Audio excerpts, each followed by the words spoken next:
Okay, hello everyone. Now we are going to make part 6 of question answer session. As I have told you in my previous video that ज़्यादा लंबा हो गया था इसीलिए video नहीं दे पाया और without any wasting any time now we are going to discuss. जो भी बाकी क्वेश्चन रह गया है हम जल्दी ख़त्म कर देते हैं ताकि ये फिर से जो भी डाउट मेरे ये वीडियो से आंसर पाने के बाद अगर कोई डाउट रह जाएगा तो you will make me aware or you will comment in the video session that I will try my best to eradicate your problem and give suggestions or give your answers, right? Okay, job timing मैं पहले से भी कह दिया था कि ये principles के ऊपर डिपेंड करता है, वेदर के ऊपर डिपेंड करता है। जैसे कि विंटर में ये नॉर्मली रहता है 7:30 से लेके 1:40 तक, 7:30 to 1:40 तक रहता है और ये विंटर में चेंज हो सकता है, 8:30 कर सकते हैं, 9:30 कर सकते हैं, but timing is 6 hours and 10 minutes is compulsory, right? Then mess facility of the teacher, ये क्या रहता है? ये बड़े अच्छे सवाल पूछे हैं, जो भी पूछे हैं, थैंक यू फॉर दैट। मैं ये भूल गया था क्या रहता है। मैं पहले से ये कहा था ओनली कि जो स्टाफ रहते हैं उनको खाने के लिए मिलता है, yes, but not for your family. आप फैमिली में 5 जन रहते हो तो सबको थोड़ी ना खाना देगा ये हमारे, बट आप स्टाफ हो आपको ज़रूर मिलेगा खाना।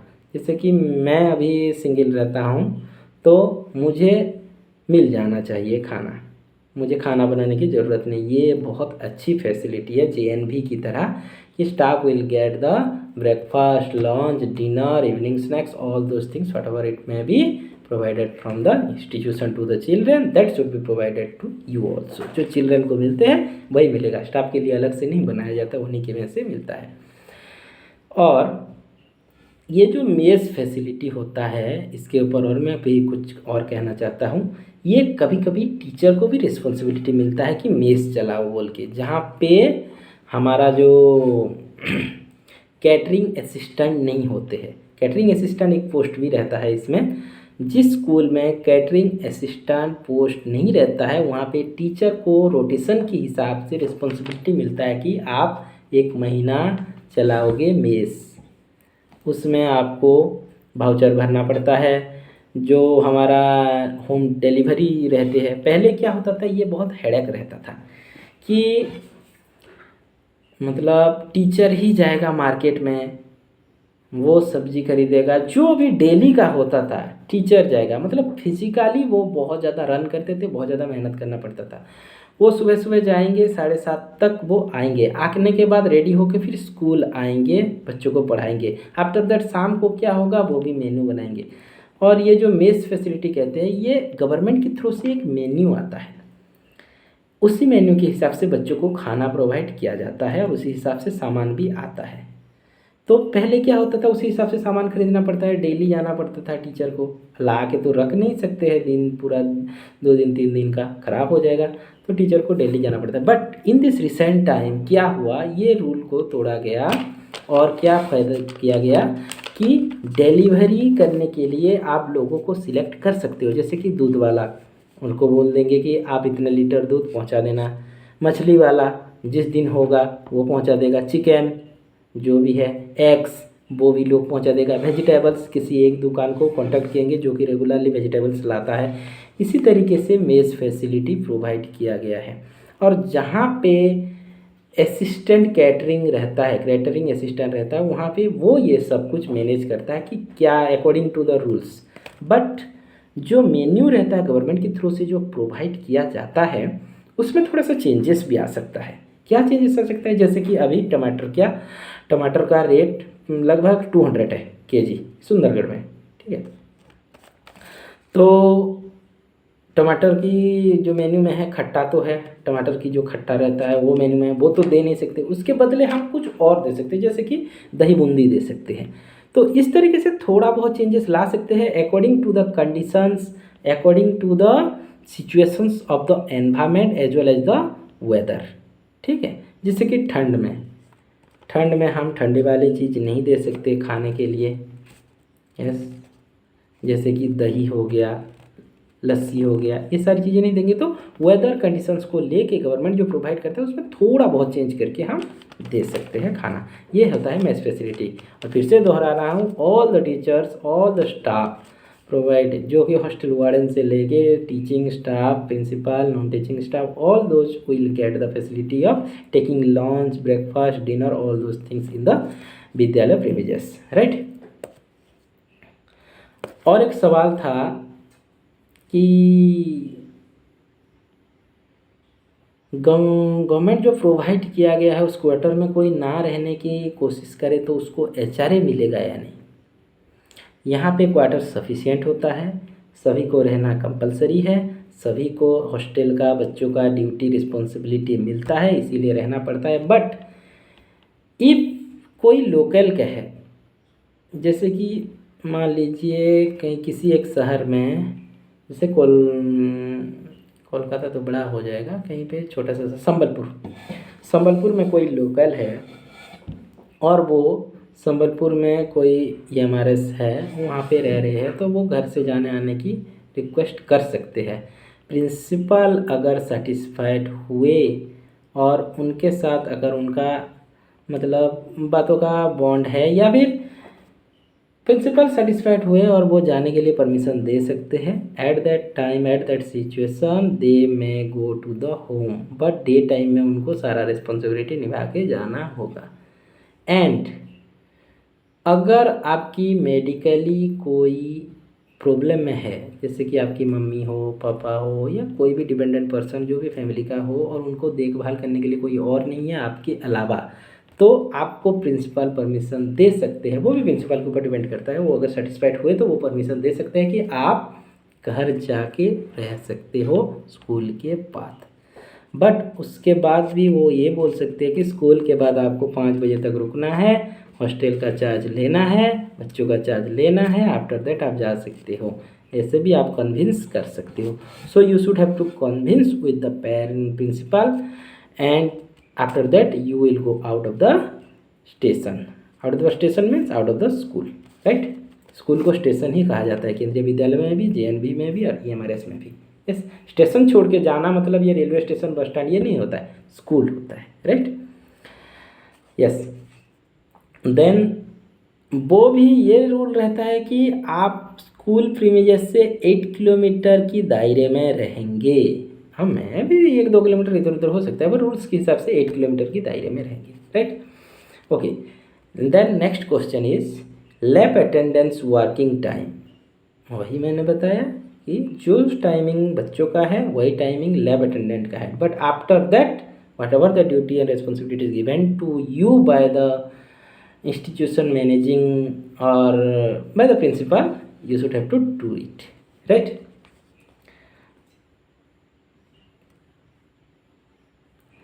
लैब अटेंडेंट जो है वो पहले रहता था जब CHSC पैटर्न रहता था स्कूल में, बट जब से CBSC पैटर्न आया है लैब अटेंडेंट असिस्टेंट टीचर के रूप में नाम पाया है।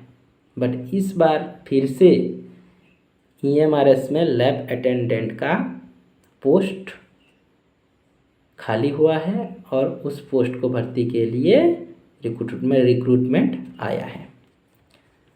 मैं फिर से दोहरा रहा हूँ, पहले क्या होता था, EMRS जो है वो CHSE पैटर्न रहता था, उस टाइम पे लैब अटेंडेंट पोस्ट होता था।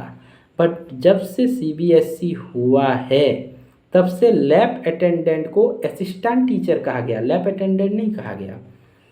लेकिन इस बार 2023 में जो रिक्रूटमेंट आया है लैब अटेंडेंट का रिक्रूटमेंट आया है, इट मीन्स फिर से उनको लैब अटेंडेंट पोस्ट में कहा जाएगा। नहीं तो इससे पहले असिस्टेंट टीचर कहते थे और उससे पहले लैब अटेंडेंट कहते थे, फिर से ये लैब अटेंडेंट हो जाएगी, राइट।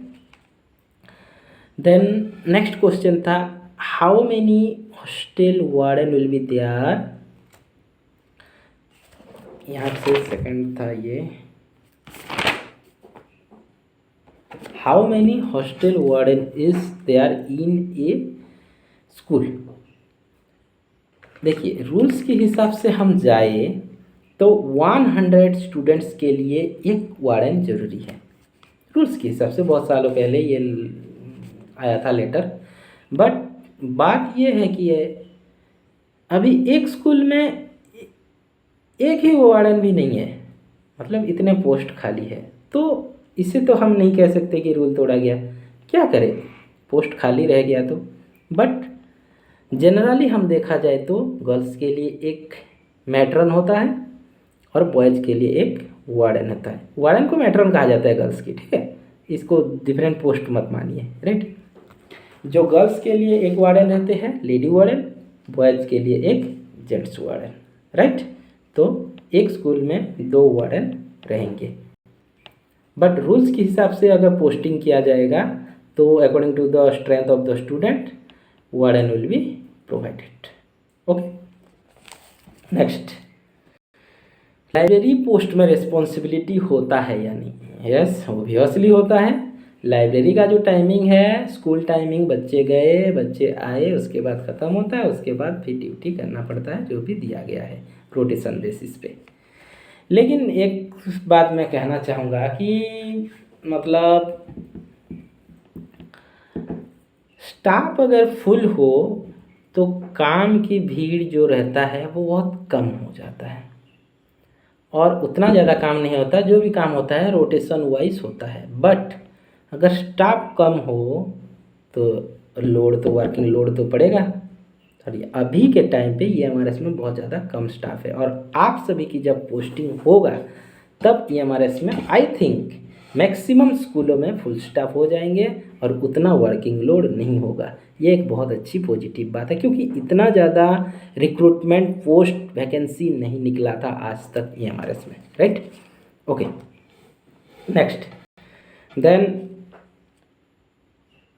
ऑल गेट क्वार्टर और not? Yes, all get quarter.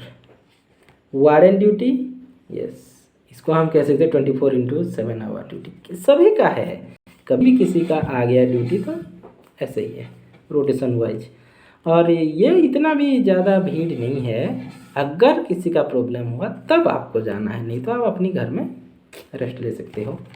बच्चे हैं ना, तो बच्चों का कभी भी कुछ भी हो सकता है, जैसे कि 2 बच्चों में लड़ाई हो गया, लड़ाई झगड़ा हो गए, सर फट गया, किसी का खून निकल आया, तो उसके चक्कर में तो जाना पड़ेगा, उनको समझाना पड़ेगा क्या है क्या नहीं बताना पड़ेगा। तो ऐसे ही होते हैं बच्चे, तो है वो लड़ाई होगा, या फिर किसी का प्रॉब्लम, किसी को बुखार आ गया आधी रात को, उसको हॉस्पिटल लेके जाना, ये होता है।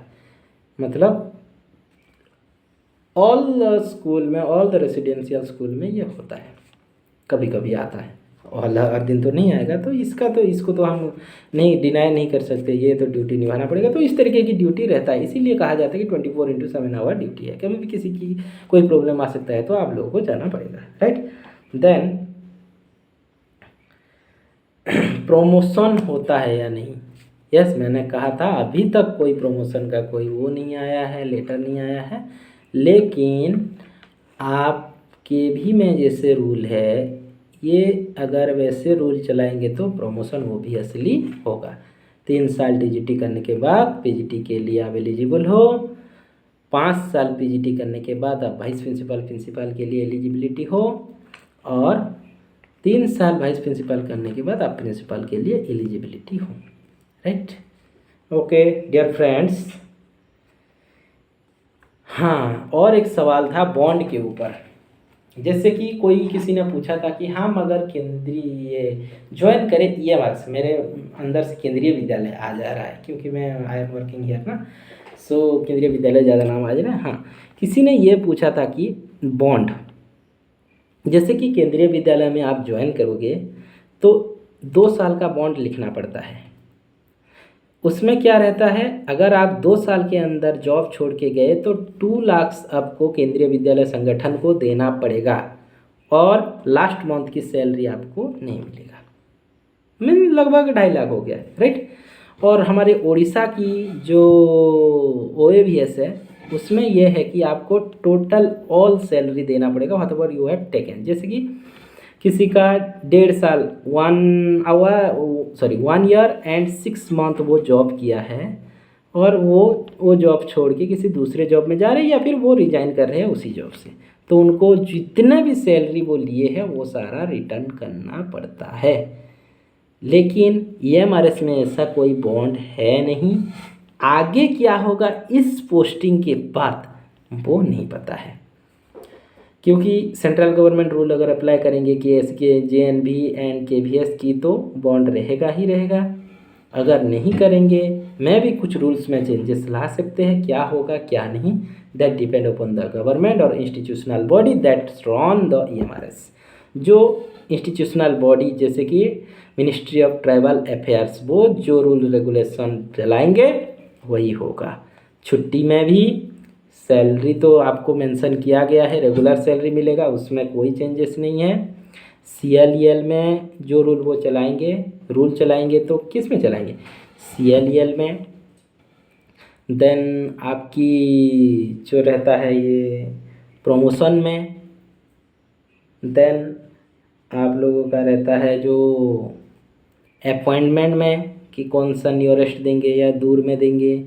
देन हमारा जो CA में चाइल्ड एजुकेशन अलाउंस में, इतने बहुत सारी चीज़ें हैं जिसमें कि वो रूल चालू कर सकते हैं कि किस में वो लोग मतलब फैसिलिटीज़ प्रोवाइड करेंगे, नहीं करवाएंगे, छुट्टी देंगे नहीं देंगे, क्या है क्या नहीं, वो सारी चीज़ें बताएंगे।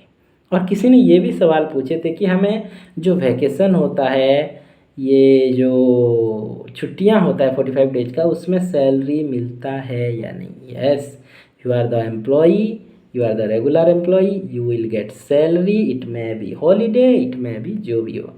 इतना बड़ा कोरोना पीरियड में टीचर्स 90 दिन 80 दिन तक, टीचर्स नहीं बाकी सारे एम्प्लॉय भी थे घर में। After that also they have got salary. तो why should not in the summer, summer में क्या टीचर भूखा रहेगा या फिर कोई भी एम्प्लॉय भूखा रहेगा, नहीं। ऑल द मंथ में सैलरी विल बी देयर। लेकिन कॉन्ट्रेक्चुअल्स का नहीं मिलता है।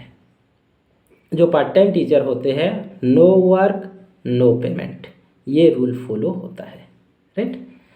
ये जो मैंने सारी चीज़ें बता रहा हूँ, हाँ, ये जो मैं सारी चीज़ें बता रहा हूँ आपको, ये मैं भी आपके इंटरव्यू के टाइम काम आ सकता है कि आप EMRS के बारे में क्या जानते हो, छुट्टी रूल्स के बारे में क्या जानते हो। मैं ये छुट्टी रूल्स, हाँ, लीव हॉलीडे, वार्डन के बारे में, सैलरी के बारे में एंड लीव हॉलीडेज़ के बारे में एक वीडियो अलग बनाऊंगा। यस, देन हाँ, मैं बता रहा था ये कि ये भी 17-18 मिनट हो गया और 1-2 मिनट बोलूँगा, ठीक है। ये जो वीडियो है ये आपको काम आ सकता है इंटरव्यू के टाइम, अगर वो आपको पूछ लेंगे। इंटरव्यू के टाइम मैं दूसरा वीडियो सारे बनाऊँगा, तो क्या सजेशन है क्या नहीं, जो भी मैंने इंटरव्यू फेस किया था, कैसे किया था। हालांकि मेरा इंटरव्यू 17 मिनट तक हुआ था KVS में, और मैं EMRS का एग्ज़ाम नहीं दिया हूँ।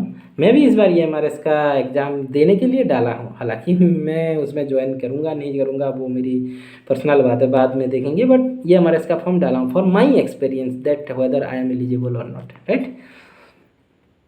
तो क्या है क्या नहीं, ये सारी चीज़ें है। हाँ, तो मैं ये कह रहा था कि ये आपके इंटरव्यू में काम आ सकता है। उस टाइम में मैं अलग सा वीडियो भी बनाऊंगा, what about the strategy you should take. So मुझे लगता है बहुत कुछ ज़्यादा टाइम हो गया है, और जो भी मेरे पास क्वेश्चन था कमेंट्स के माध्यम से, उसका सारा जवाब मैं शायद दिया हूँ। मैं भी, आपको नहीं लग सकता है आप सारा जवाब पाए हो।